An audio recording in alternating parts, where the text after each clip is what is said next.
Hi, Haley. Welcome back to the Women Waken podcast.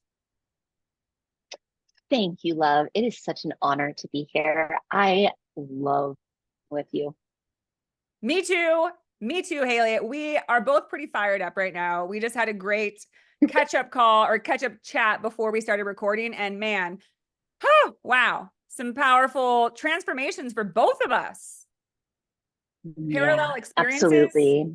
which have now inspired the fact that this is going to be a 3-part series between the three of us because we've got a third one in the books. We're going to keep it a secret what that episode will be, but it's coming. It's going to be in a few months. Absolutely. But for now, Haley, we're joining back up to talk about a really profound topic that actually doesn't get that much coverage or attention. So we're going to talk about the sister wound. And this kind of came about because in our last episode, I touched on the idea that I truly believe, obviously, with Women Waken, with the idea of the return of the divine feminine, that this is the time that women begin to step forward, be able to speak openly, and to begin to affect change in a different way in our society and the world. Yet, one of our barriers to that is each other, is our ability to openly respect and support one another and not be impacted by the hundreds and thousands of years that we have been pitted against one another because we didn't feel that there was enough, right? We felt like women barely had a place and that we only had one purpose, which was to look the right way so we were chosen and taken in by a man that could take care of us. But that's not the case anymore, yet the wound remains. The competitive wound, the wound of feeling like we can't trust other women, that we can't fully support them because we're in competition with them. Or at least that's my view. But Haley, I want you to take it away and share what is your concept of the sister wound, because it's a big part of your work. And I'm so glad because, again, I think it needs more focus. Yes, yes, absolutely. You made such a perfect intro to the way that the sister wound operates. And the way that I think about the sister wound is that it's really a big part of the mechanics of the way that the patriarchy works in the psyches of women. And who among us as women doesn't long for those deep soul connections being seen, honored, and celebrated by women? That is such a unique experience we can only get from our sisters. We can only get from women, as amazing as the men in our life might be, as amazing as our organizations might be. The deep friendship and mirroring that comes with women's relationships is unlike anything. And there's a part of our soul that longs for it. And yet, the second part of the puzzle is that there's also this unique brand of internal pain and suffering that can come from these relationships. And as you hinted at, the roots of where this wound comes from is in the good old-fashioned divide and conquer mentality of what do you do with a powerful population? What do you do?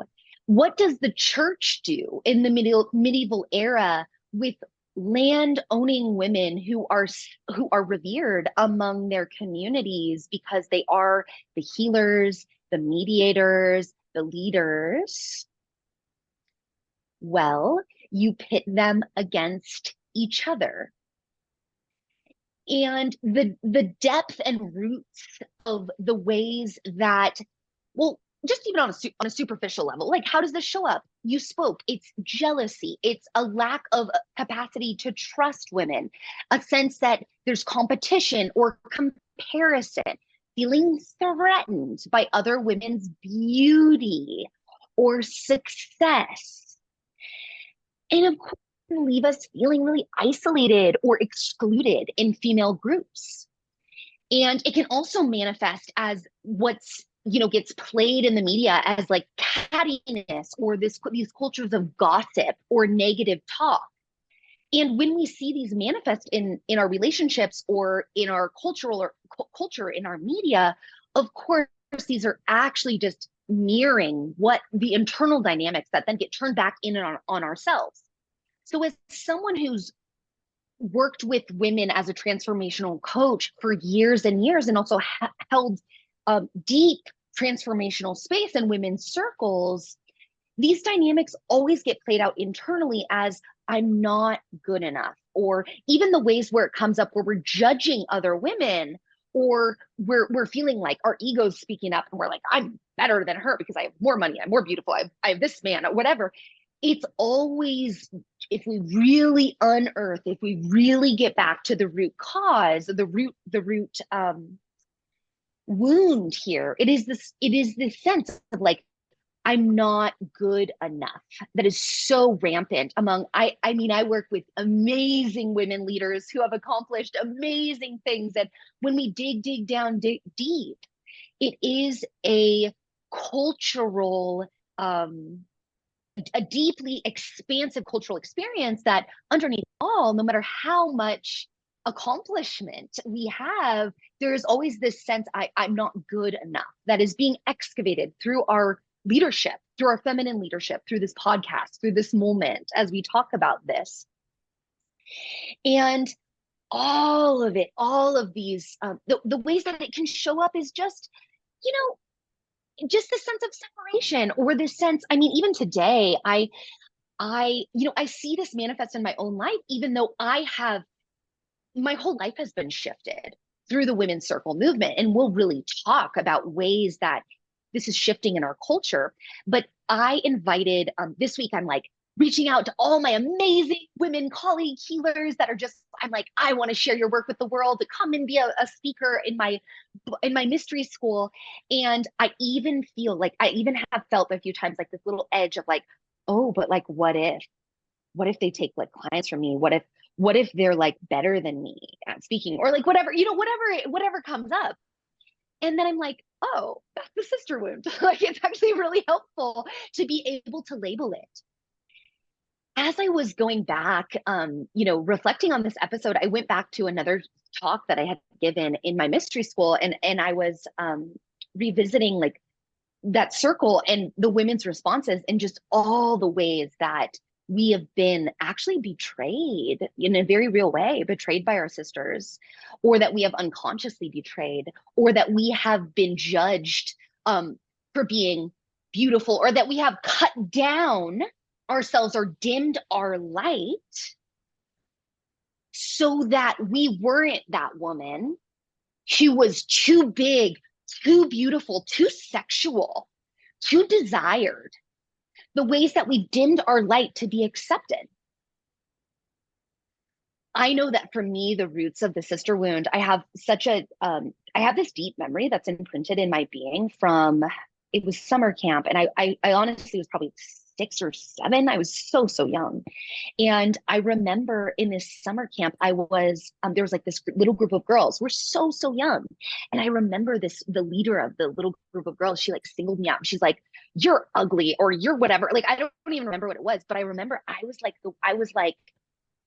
the one who was ostracized from this group of girls. And it was so mortifyingly traumatic for me that I know that I made a decision right then and there in my 7-year-old psyche. I will never be that one who is too bright, because I could sense, even then there was something in my psyche, not my conscious psyche, right? But I could sense that it was like rooted in this jealousy thing. And I just made that decision right there. Like, I'll never be the one who's like too bright or too pretty or too whatever. So that we all would react to that situation in different ways, but it is like there's a deep rooted trauma, and it is ancestral. So when we go back and we look at where is the history of our ancient ancestors, who, it's such a big part of my work to support women to actually travel back to our last well ancestress who lived in a world where she never felt unsafe. We're in all the cycles of her life by her fellow cohort of amazing, powerful women. Where was that break? That was the beginning of patriarchy, when the first woman in your line was told, you don't have a right to speak here.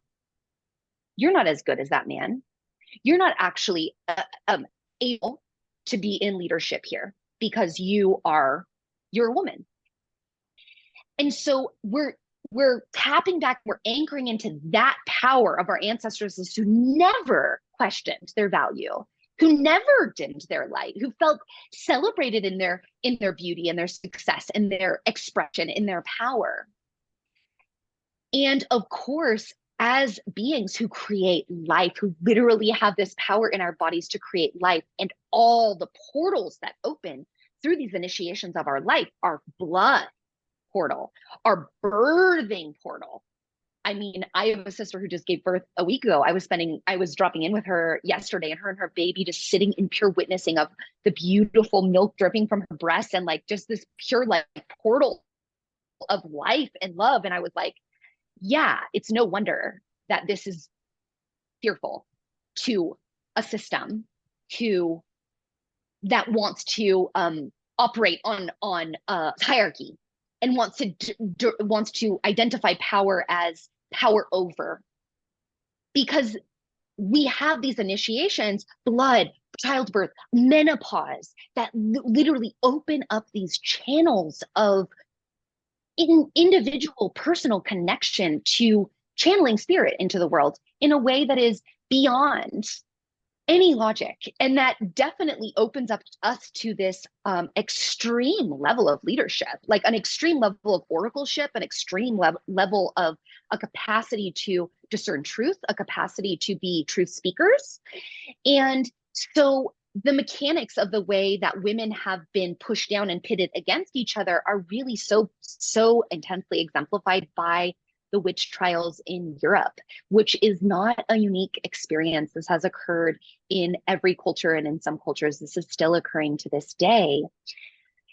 How do you take a powerful population? And in this case, when we go back and we look at the historical circumstances of the witch trials, it was women were actually the leaders in their culture. They were literally bringing life. They were healing. They were spiritual guides, and they were landowners. They were influential in that they had resources that they were supporting their community with. And so how does the rise of the church approach that? How do they deal with that? How can we take the money, take the power, and reduce them in the eyes of their culture? I have an idea. Let's just call them witches. Let's call them evil.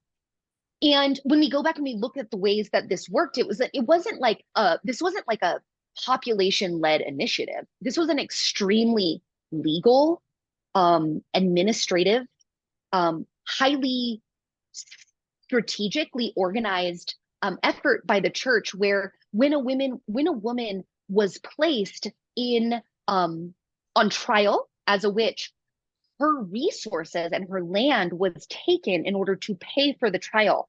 They would then be distributed to the church and the magistrates.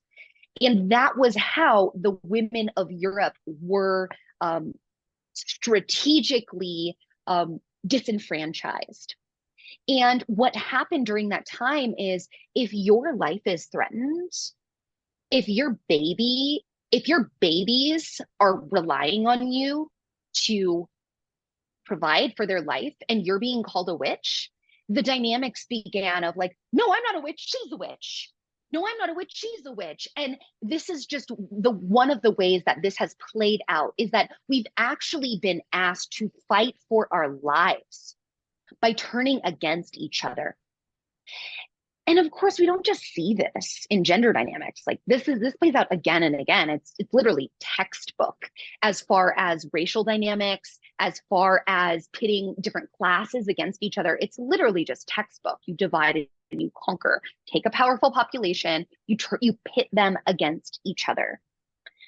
So the deep wounds of literally sometimes being murdered at the hands of our, of course, of our brothers, and that's a whole other wound to talk about, but at the hands of our sisters, then continued in our culture where it all roots back into this really this like myth of scarcity that is the foundation of definitely capitalism, but that is the foundation of patriarchy. There's not enough money, there's not enough love, there's not enough success.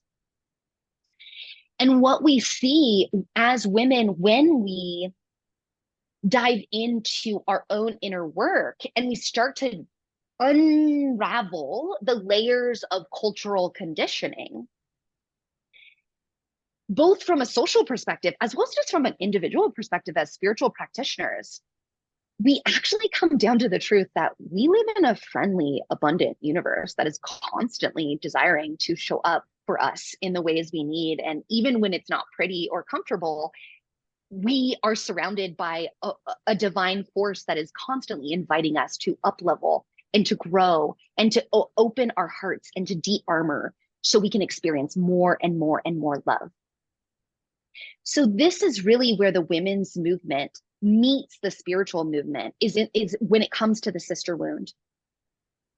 Because when women come together and we actually start to be honest and vulnerable with each other, and we start to be mirrored and seen and honored and celebrated, and we feel like we're deeply listened to, and we can start to deactivate those ways that we judge ourselves, judge each other, don't feel safe with ourselves, don't feel safe in community, an immense power gets unlocked and unleashed inside of us. And when women band together, I mean, this is the reality is like when women band together, like literally nothing can stop us. Nothing can stop us. So of course, there's many forces that are not actually supporting like this process. And it's cool. We're here. We're the women's circle movement is it has been exponentially growing and growing and growing and growing. And the ways that your podcast is a perfect example. You bring together powerful women to inspire women from around the world. This is what is happening, this deep healing on a profound level. And this is the potency of the sister wound at this time in history. So juicy. Just a little juice. Wow. Haley, thank you for breaking it down, bringing it out. That was such a phenomenal synopsis of what this is, what we're working with here.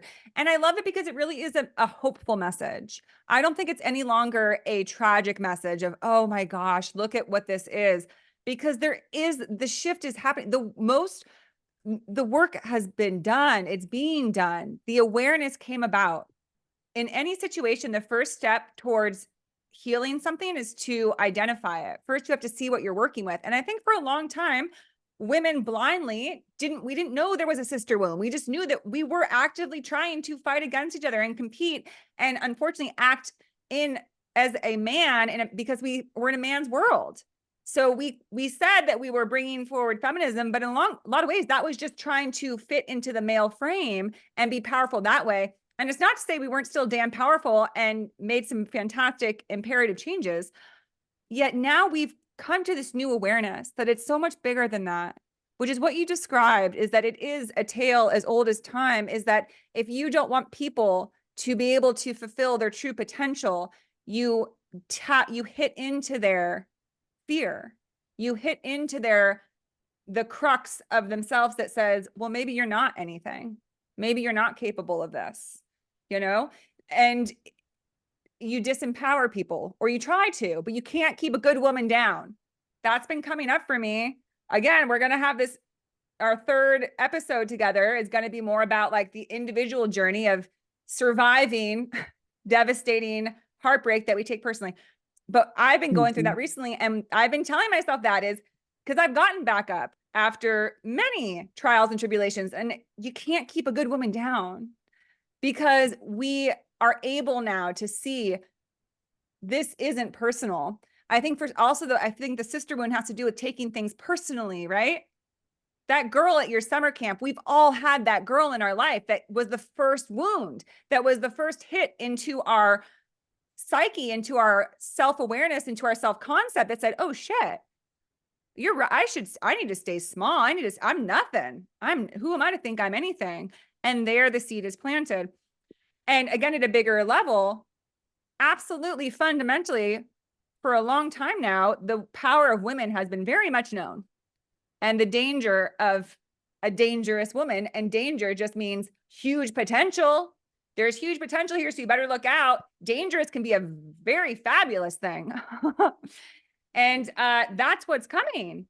That's what's coming, truly, is the era of the dangerous women, because guess what? We are done with this way of life, with the scarcity, with the competition, with poor quality of life. Just as you said, we are meant to be living in a very abundant way, and a very free way. My favorite word is freedom, because it's literally the essence of the soul. And when you have a mindset that tells you that life is not about freedom, and actually freedom is not possible in this lifetime, you're living against what is inherently true of the universe, of source itself. It's always unbridled, joyous freedom. And the feminine knows that at such a deep level. And of course, the masculine always will as well. But because we are the bringers of life, we realize there's something that's so untrue right now, that's so false about the way we live. And we're no longer playing small, and we're no longer doubting ourselves so powerfully that we're going to hold that knowledge back. Just as you said, the women's circles, these things that are coming, it's bigger than us. It's a pulse that has been waiting to return to our world. And you cannot hold that back. You cannot keep a good woman down. It's coming up. It's rising up. So I love that we're bringing this up. And I also just came to mind, like, again, we talked about something before we started about the wounds, the hurts we go through. Trust that every single challenge that you go through, women, whoever's listening, is just preparing you for the warrior that's ready to come through. Because the battle that's going to be fought is not one of violence. It's just one of refusing to allow the truth to be repressed any longer about who we are as a collective of humanity, not just women. Women, yes, absolutely deserve to be seen, as well as all the oppressed groups in our world that have been told you're not enough and you're less than, because that is a deep falsehood. And all the falsehoods have reached the end of their run. And those of us who feel called towards the sisterhood, it's because we're here. We came here to collectively come together to abolish that falsehood, that women don't have a place here, and that we're not actually supposed to be the ones who are the primary creators of our existence, who are supported by lovely divine masculine energy that allows us to create what grows from that divine feminine essence. Oh my God. So good. So good. So good. There's some pieces that stood out so strong in what you shared. This myth of individualism that is just such a part of the patriarchal framework. This is exactly what the sister wound is pointing at, is that, like, we cannot change, we can, all of these beautiful possibilities and potentials of what our world is becoming as more and more women step into the truth speaking, as more and more women step into power in their organizations and their families and healing in their own hearts. We really see the healing of the world, but we can't do it alone. Like, the myth of individualism is also a really effective part of the mechanics of the way that a system, maybe like kind of an over-cultural system, can control individual populations. So when we keep everyone like struggling and fighting on their own, or like just we don't have enough resources to support each other, we don't come together in collective or community to support each other emotionally, or when a woman is, perfect example is my dear friend, I'm organizing a meal train for my beloved sister here, and who's a single mom, and just the ways that the women, it's like the mamas, it's the women, they show up. They're like, oh, mama needs food, I'm on it. Mama needs money, I'm on it. And this is the way that women's, this is the feminine values that we can carry, both as, all genders have access to this, but this is part of the birth or rebirth of the divine feminine at this time on the planet, is this valuing of relationship, this valuing of community. this valuing of communication, this valuing of honoring our emotional landscape, of honoring intuition over rationality, or over this kind of like need for it to like add up in like cents and dollars, which all of that highly important. Like mental body, yes, please, it's so important. Like all of the masculine values, yes, let's please embody those as well as women. And we live in an imbalanced culture right now. So as we return back into a balance, we're not trying to like, oh, let's like raise the matriarchy and let's just like take over and then the men can become the way the women are now. Like, that's not what we're talking about. We're talking about entering into a true culture of equality in all ways on our planet. And in order to do that, we need each other. We need each other in all the ways. We need each other to show up in our truth and authentic vulnerability. We need each other to not be wearing masks. We need to be sharing our vulnerability. So that's another piece of the feminine truth. And that's another piece of the healing element of truly being amongst a circle of women who are dedicated to healing themselves and to healing the world, is that when we speak our truth, if we're truly seen and we're truly listened to without judgment, we cannot help but blossom. We cannot help but own our truth on a deeper level. We cannot help but be elevated into the next level of our leadership in our families, in our career, in our communities, and ultimately all of these things, the way that these are shifting the world. And the other piece that was coming out so strong in what you were saying, what you were saying is this this mirroring that occurs among women, that it's part of the tricky dynamics of the sister wound too, because it's like, first of all, even just being with you, Whitney, like before this, so Whitney and I were dropping in super deep before this call, and just even hearing her experience and her hearing mine and validating my experience and us like really deeply listening to each other, it's a healing. Like we experienced a healing through this like short conversation that we had because we were seen and witnessed and our experience was validated. And there's so much power in that.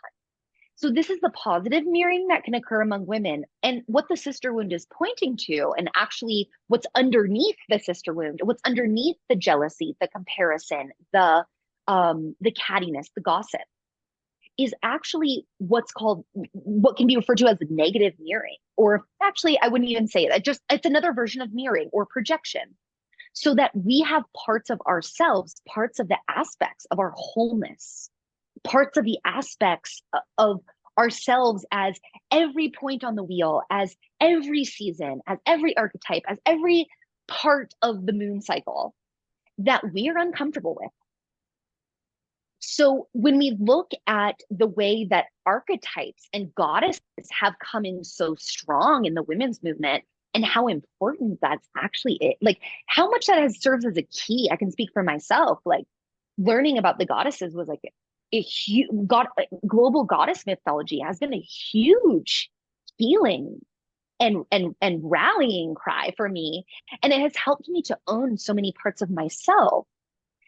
One common, and actually let me do this, is like everyone who's listening right now and Whitney, like feel into, I'm going to speak some goddesses and their energies, and feel into which feel like, oh yeah, I love that, I want that, that's, even if, or that's me, and what feels like that's kind of boring, or my mind's wandering, or I'm not into it, like I don't know, that doesn't feel good in my body. Let's start with Kali Ma, fierce, dark goddess of awakening. She is ferocious. She has her sword and she is hacking off the demon's head, which is, of course, the ego.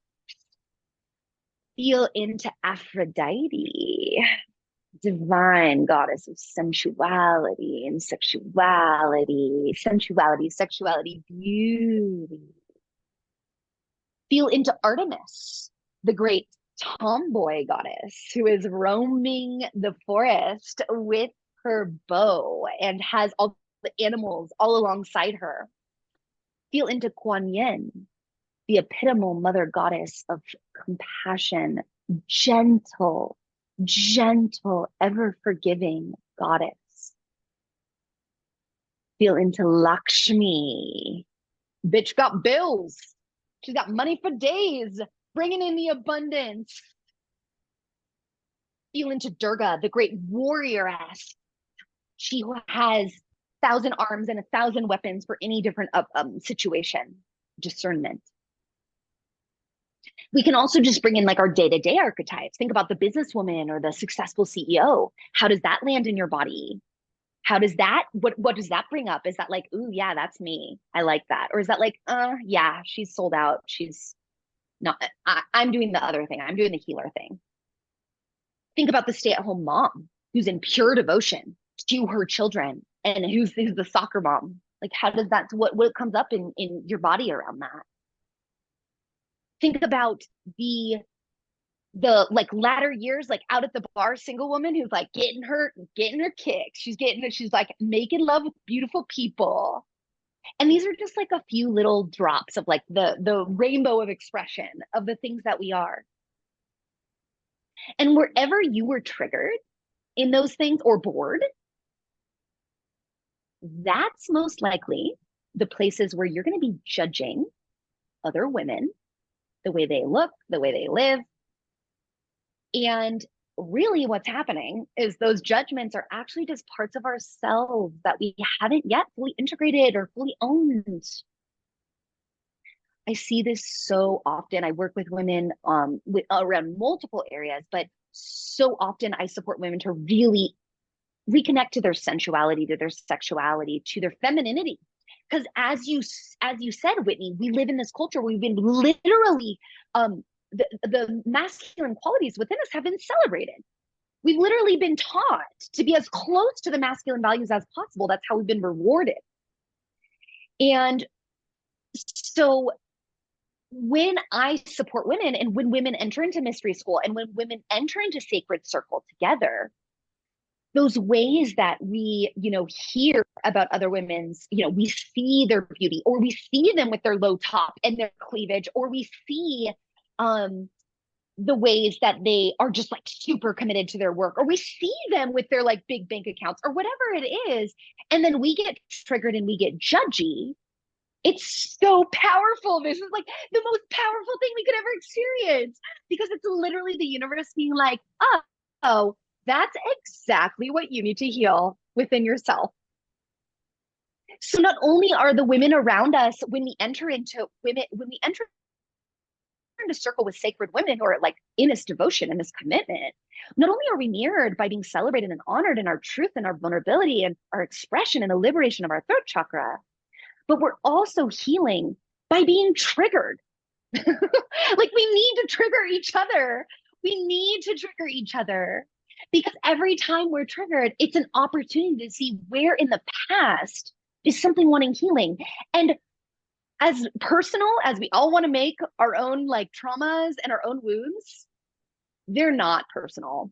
Like as personal as your history is with sexual violation, as personal as your history is with betrayal by your family, by other women, this is actually rooted much deeper and much, much farther back. And it is coming up through you right now. If you're listening to this still, you're definitely here to heal this shit. So when you're triggered by other women, particularly if you've entered into this sacred space of circle or these relationships with other women who are committed to growth, it's literally the evolutionary force of the universe that's being like, hey, we're up leveling now and you're the leader, and it's your opportunity right now to figure out what's triggering you and to own that part of yourself. Woo! Does that make sense? Hello. Yes. All of it, Haley. And what's coming to me so much is I talk on the show often about, when people are struggling with low self-esteem, which is also an epidemic on our planet, specifically with women, all people really, because no one's really given the message that you are perfect and complete and lovable and worthy, no matter what. We have very conditional terms on this planet about what allows for value and worth. And that's a whole nother topic, but it's something that's a deep part of the sister wound, because we wouldn't be fighting each other if we didn't feel insufficient ourselves in terms of worth and value. And I talk about when we're working on self-love, I've come to believe that self-love is a it's not something that like we try to like do self-care and all, and those are all great things, but self-love truly is a state of being. You can't force it. You only get there by being triggered to see your insecurities, your deep held beliefs about yourself that are holding you back at a lower state. And then you get to a place where you realize, I don't have that anymore. I don't get triggered that way because you've shifted into a new way of being. That is what will eventually happen for women. Right now, we have to deal with a lot of triggering because we're still wounded. We have to deal with this because one of my reflexes, and I'm saying this, I'm not proud of it, but I know women can relate, is sometimes when I hear about a woman doing great, like, oh yeah, did you hear that she got this opportunity? And my first initial reflex is, well, why? What's so great about her? Why not me? And I'm not proud of it, but I've had other friends tell me I do that too. And so it makes you see that it's just that what you said is the insufficiency, it's the lack mindset that says either you or me, either you're doing great and I'm not as good, or either I'm doing the best and you're not as great. Very masculine mentality that's been drilled into our heads for thousands of years. The zero-sum game concept. Either you're the winner or you're the loser. But what will happen as we allow ourselves to freely be triggered, to have these feelings come up and move through them and heal them? I believe we will reach a place where we don't respond that way because we're not there anymore. This is an up leveling of the feminine on our planet. And when we get there, it won't even be, all we'll know is to help one another, because that, like you said, the individualistic concept of I have to win at all costs, and no, and she can't be better than me. If she's not feeling good about herself, I'll encourage her. But if she's looking awesome and doing awesome, I'm going to secretly be jealous. That's going to be gone because we don't see it that way anymore. And I truly fundamentally believe that that's what we're working towards. It's going to be effortless. It's going to be effort. We're just going to be in a new state of being as the feminine, as the woman, where we're so clear about not only are we all of value, but we all have our own unique gift that is nothing like someone else's. Your beautiful essence and gift into the world, Haley, is your own, and mine is my own. How could two be the same? Why would they need to compete when they're both absolutely integrally needed in their own way? And when we feel that, because it's different to think something and to actually know something. And right now, a lot of us are trying to do it through our heads. Okay, remember that you're worthy. Remember, you don't have to compete with women. That's the slow way. When you just work on healing the wound so that you know it deep down, you move to that new state. And I think that that's going to be the new experience. And you also talk, Haley, about what does a world without the sister wound look like? And it's kind of what I'm alluding to as we get to that state. But I would love to hear your vision of it, because you're so brilliantly able to prophesize and share your vision. So give it to us. Tell us, what do you see?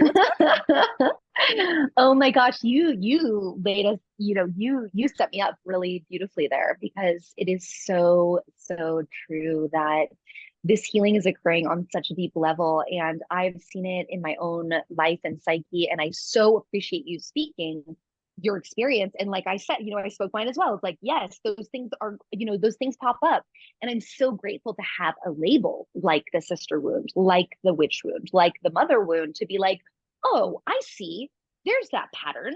That's not just me. There's not something wrong with me, or that's not the truth. This is actually just a pattern that is true, that is like strategically placed into our culture and is a universal experience. And the question that really comes up for me is, what would your expression in the world be? How would you show up in the world if you never questioned your value, your worth, your gifts?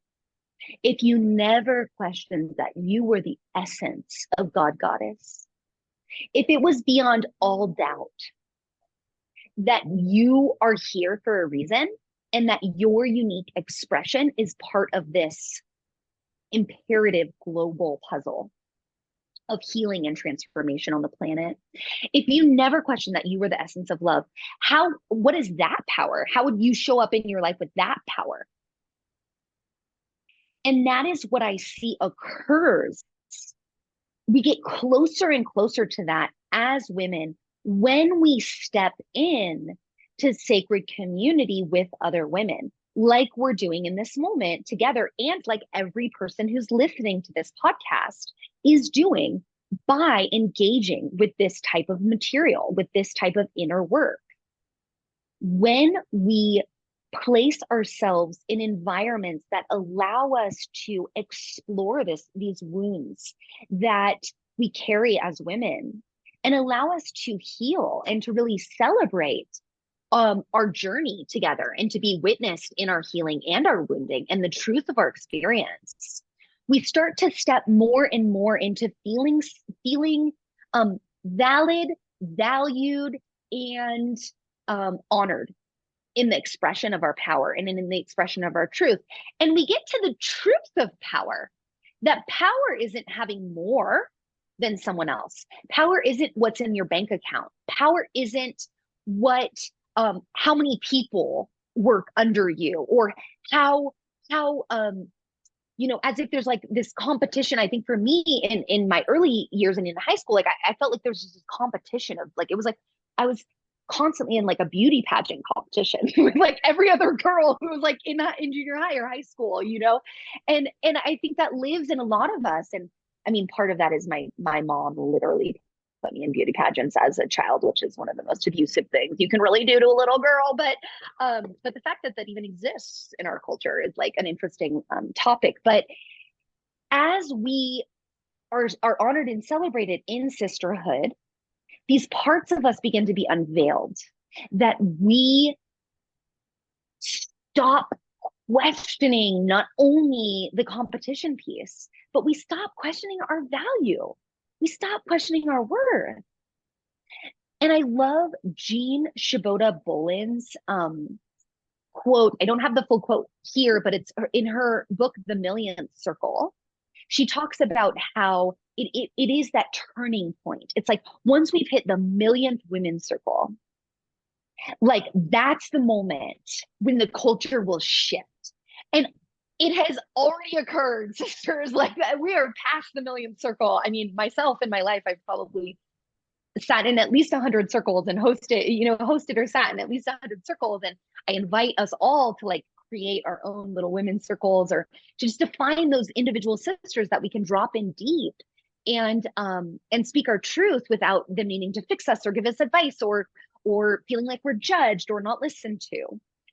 And this is what is occurring on the planet as women really reclaim our bodies. We reclaim women's community. We reclaim women's spiritual practices. We reclaim our ancient mystery school teachings. We step back into the truth of the feminine mystic. We start to own those parts of ourselves that are Aphrodite, like that celebrate beauty in ourselves and other women. We start to own the truth of our sexuality without feeling like, oh, I'm going to be labeled a whore, which is like some level like has been so deeply anchored into our culture. You're either a virgin or a whore. And as we start to own these elements of these archetypal goddesses, these elements of ourselves through other women, through ourselves, we step into that truth that we step into the embodiment of like, there's no question of my value. So I can actually speak my truth in any moment, even under the threat of death, torture, being cast out of my community. And this is true leadership. And this is what we see throughout history. Like of course, mostly we're passed down men's stories, but we see who was it? Who made a difference in culture, in shifted history? It was those who spoke their truth without the fear of cultural, or they felt the fear and they did it anyway. Those who spoke the truth, even when there was insanity occurring around them. Those are the heroes that we put on a pedestal, and that is who we become when we see ourselves mirrored and our value mirrored by other women. And we see other women who are embodying that without fear, because that's a transmission. It's beyond words. We don't even need to sit in circle and have someone validate us or to hear them speak their truth. When a woman walks into the room who knows her value and knows that it's not based on anyone else's value being less than hers, that is an energetic transmission that gets delivered as a gift to every single person in that entire room. And that is how we are transforming the culture, by the millionth circle and by all those women in the millionth circle who are walking around knowing the truth of their value and carrying that change, that torch of change for the world. Ooh, I love that. The torch of change for the world. Because that's exactly what it, and I love that visual, because my vision, Haley, that I always have is, and I think of the torch, it's a light. The phrase that's been coming to me a lot lately is by attraction, not promotion. And just what you said is women start to come into this place of peace and understanding of their true inherent value of worth, not have to earn it. By nature, they become that. And then people will be attracted to that.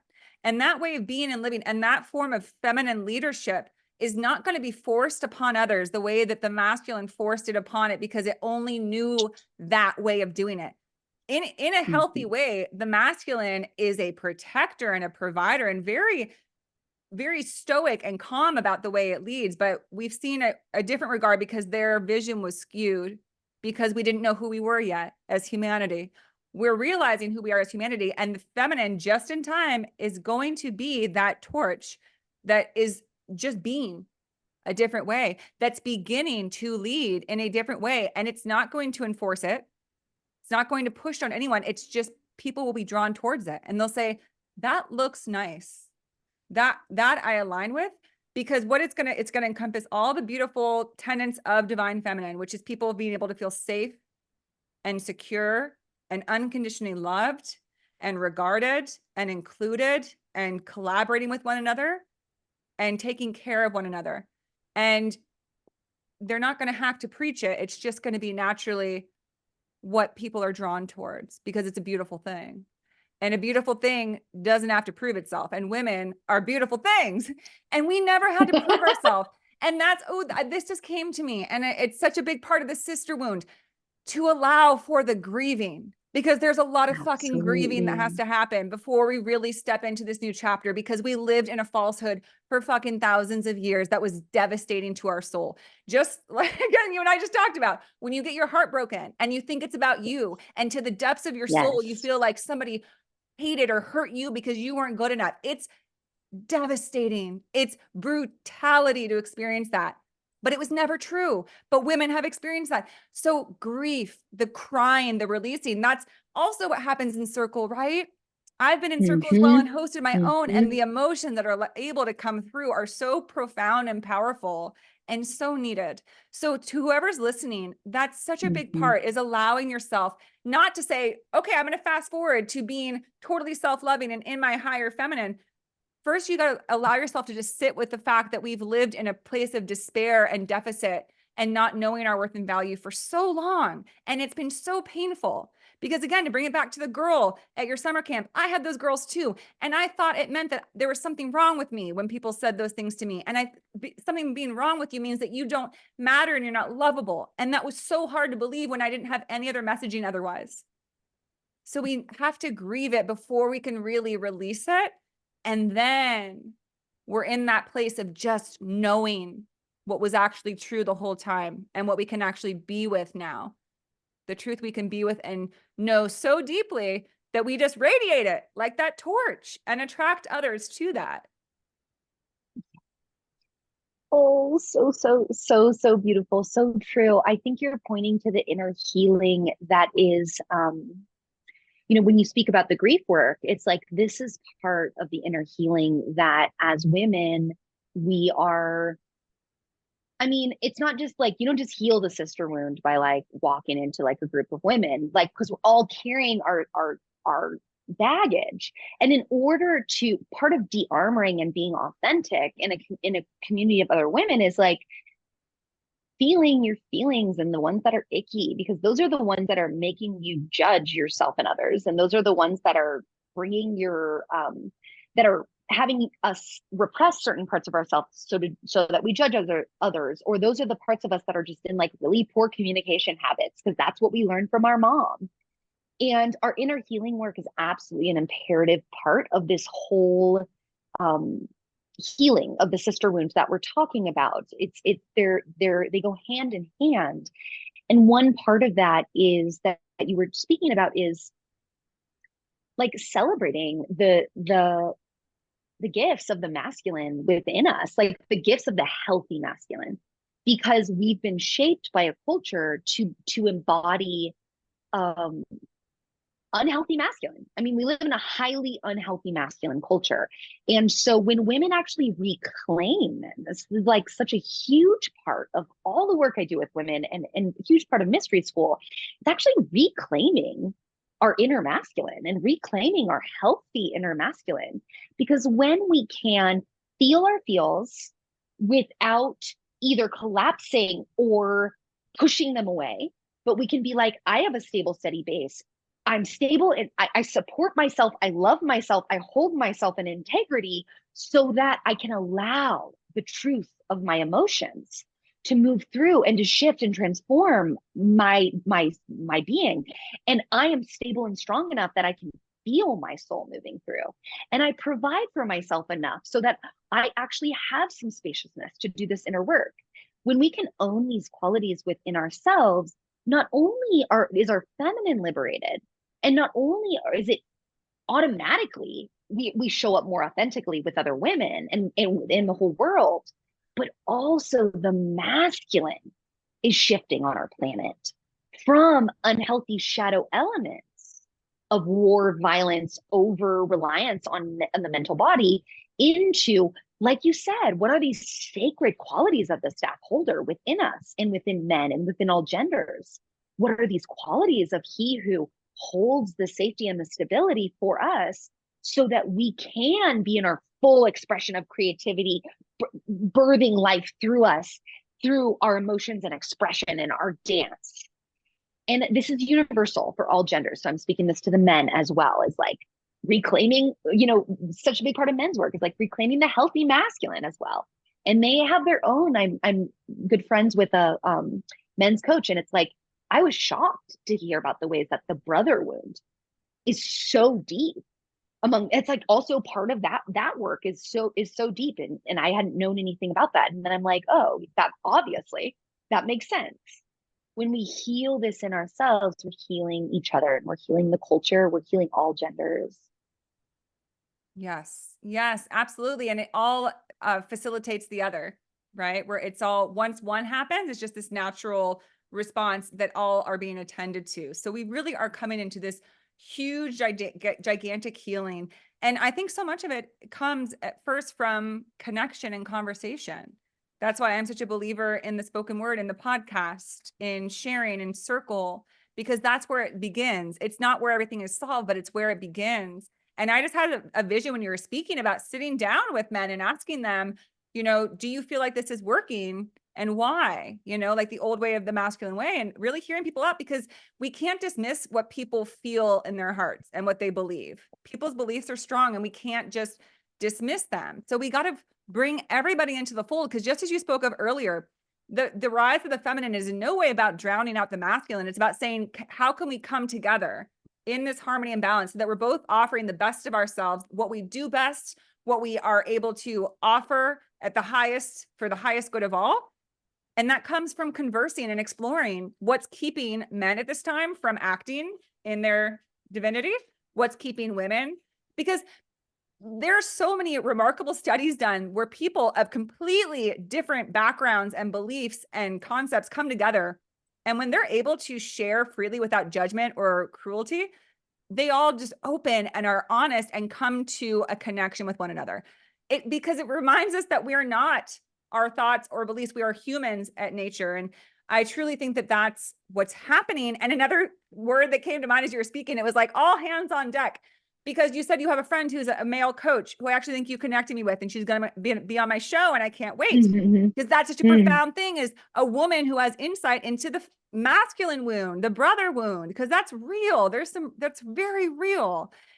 And all hands on deck, to me, it means that there's a part for everybody to play in this. We're all needed for this healing.